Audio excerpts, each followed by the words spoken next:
Thank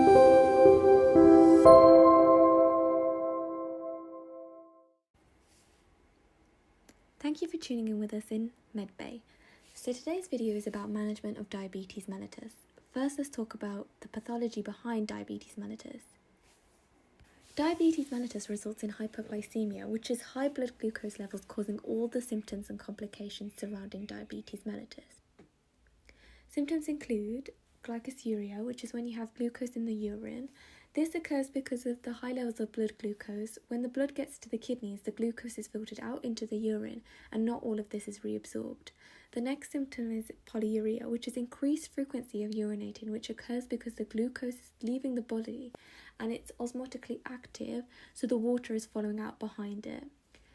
And finally, you get polydipsia, which is being thirsty, which occurs because of all of the water being lost. Complications can be split into categories.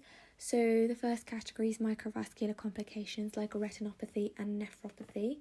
Retinopathy is basically when you get damage to the structures in the eye because of the high blood glucose levels. This is going to disrupt vision and cause flare hemorrhages and cotton wool spots, which is seen on fundoscopy. Nephropathy is basically when high blood glucose levels damage the glomerulus basement membrane, leading to poor filtration, causing proteinuria, which is protein in the urine.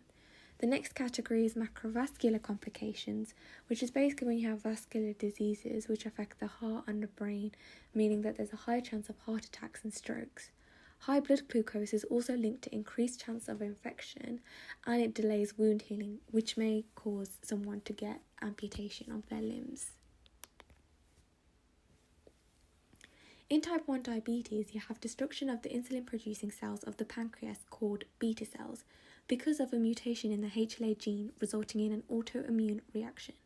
This reaction is a type 4 hypersensitivity reaction, which means it is mediated by T lymphocyte cells. All this basically means is that the body isn't producing insulin. Therefore, treatment for type 1 diabetes involves replacing that insulin. In type 2 diabetes, you have reduced insulin sensitivity. So whilst the insulin is being produced, when it goes to bind to the insulin receptor, GLUT4 isn't activated, so glucose doesn't get into the cell. The beta cells producing insulin undergo hypertrophy to compensate until they become exhausted and start dying off. Therefore, treatment of type 2 diabetes initially mainly aimed to increase sensitivity to insulin until the beta cells start dying off. Then they need insulin replacement therapy. Starting with the treatment for type 1 diabetes, we're looking at insulin replacement therapy. The four main types of insulin are rapid acting, short acting, intermediate acting, and long acting. So I'm going to give you examples of each of these categories. So for rapid acting, you have Humalog and NovaRapid, which both start working in 10 to 20 minutes, and their action lasts between 4 to 8 hours. An example of short-acting insulin is Act Rapid, which starts working in 30 to 60 minutes and lasts in 6 to 9 hours. An example of an intermediate-acting insulin is Insulatard, which starts working in 1 to 2 hours and lasts 12 to 24 hours. Finally, examples of long-acting insulin is Lantus and Levemir, which start working in 3 to 4 hours and last over 24 hours. The main side effects of taking insulin are lipodystrophy, hypoglycemia, and weight gain. Type 1 diabetics are usually on a basal bolus regimen, which means that they have one long-acting injection which maintains the basal level of blood glucose throughout the day, and then 3 short-acting insulin doses which are taken before meals to manage the postprandial spike of blood glucose levels. The dose of short-acting insulin may need to vary according to whether the meal is carb-heavy or the patient is in illness. So patients will go on a Daphne educational course to understand what doses are given. If the patient is still struggling to maintain their blood glucose levels and has severe hypoglycemic episodes, or the HbA1c is high despite careful management, then they qualify for a pump which administers insulin throughout the day depending on the blood glucose levels automatically. Now we can move on to the treatment for type 2 diabetes. Initially, if there's suspicion of diabetes, the patient gets a blood test to check their HbA1c levels.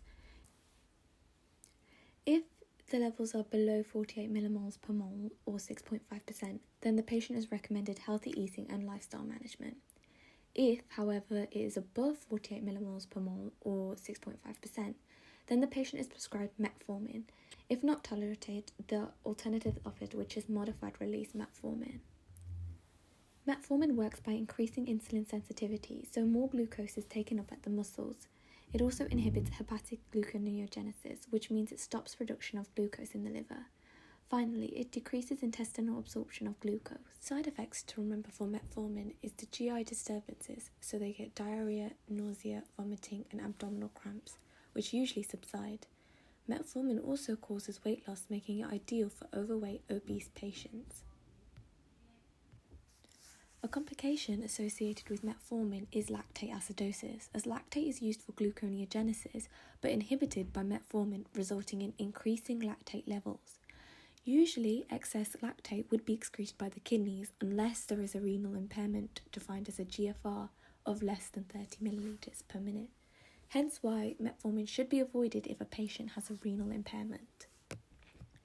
If HbA1c rises to 58 millimoles per mole or 7.5%, then the patient needs to go on dual therapy, on which they should aim to get a HbA1c of 53 millimoles per mole or 7%. Dual therapy uses metformin and another one of the following drugs. The first drug is DPP-4 inhibitors, which inhibit the action of protease DPP-4, which breaks down GLP. This means that it keeps the GLP levels high. GLP is released by the gut due to increased levels of glucose in the gut.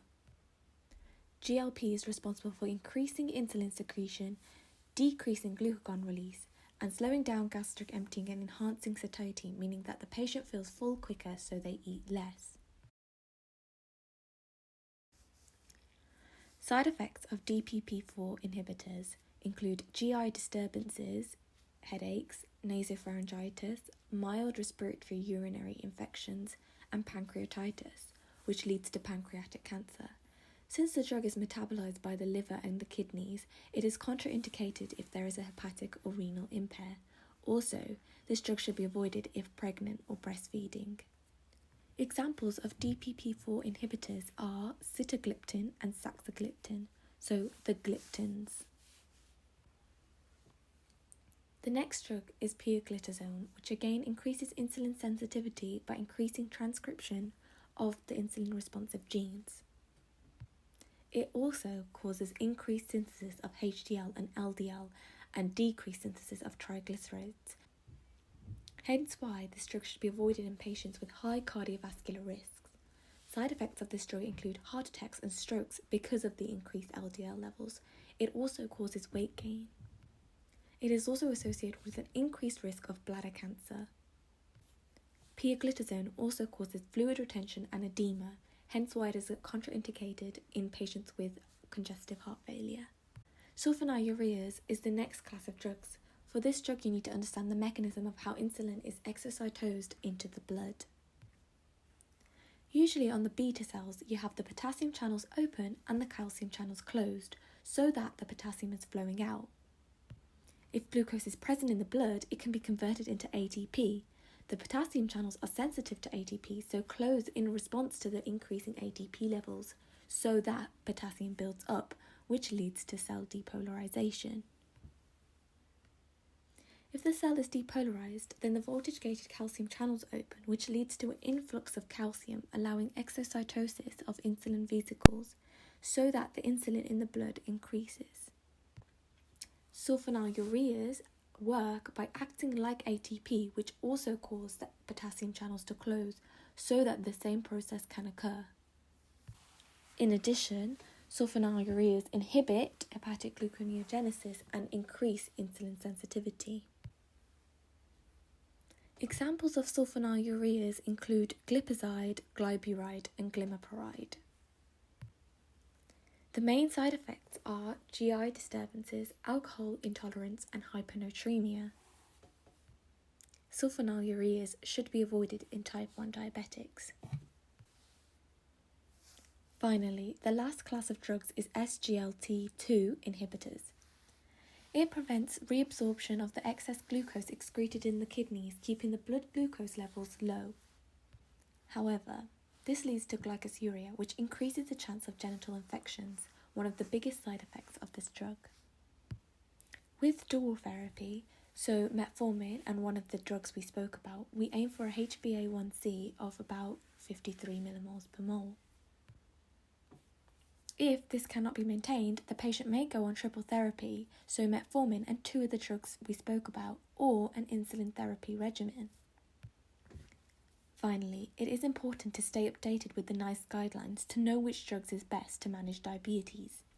Look out for the algorithm for blood glucose lowering therapy in adults with type 2 diabetes. Thank you guys for watching. Follow us for more lifestyle and educational content, and that's all from us in Medbay.